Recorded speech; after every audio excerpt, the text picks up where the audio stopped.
कारण त्यांना हा न्याय द्यायचाच नाही आहे शेवटच्या माणसापर्यंत.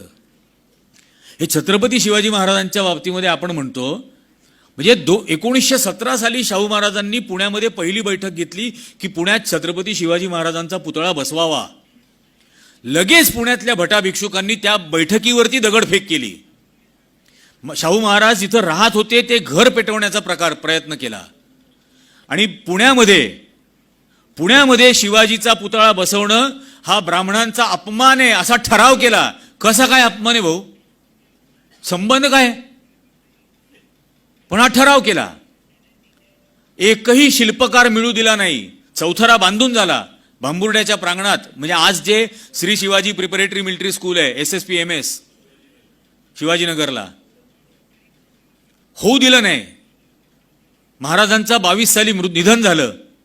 जिवाजीराव शिंदेंना त्या स्मारक समितीचं अध्यक्ष बनवलं.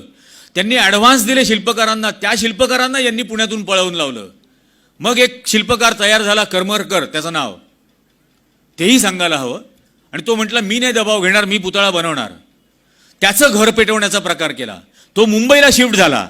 त्यांनी मुंबईत पुतळा बनवण्याचं काम सुरू केलं. 2.5 वर्ष पुतळा बनवत होता.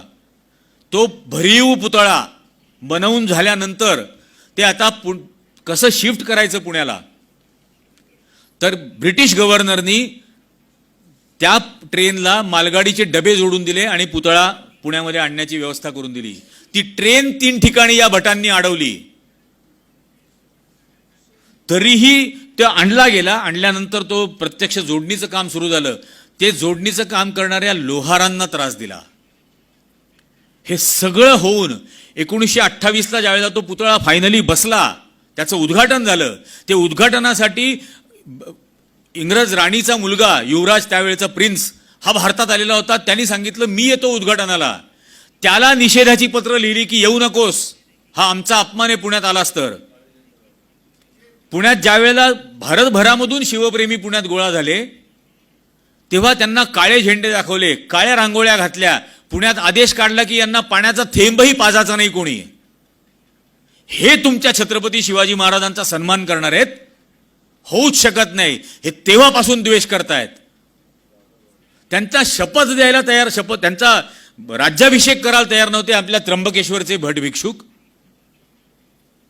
जे नारायण नागबलीच्या नावाखाली लोकांना लुबाडत राहतात. माझ्या वडिलांचं निधन झाल्यानंतर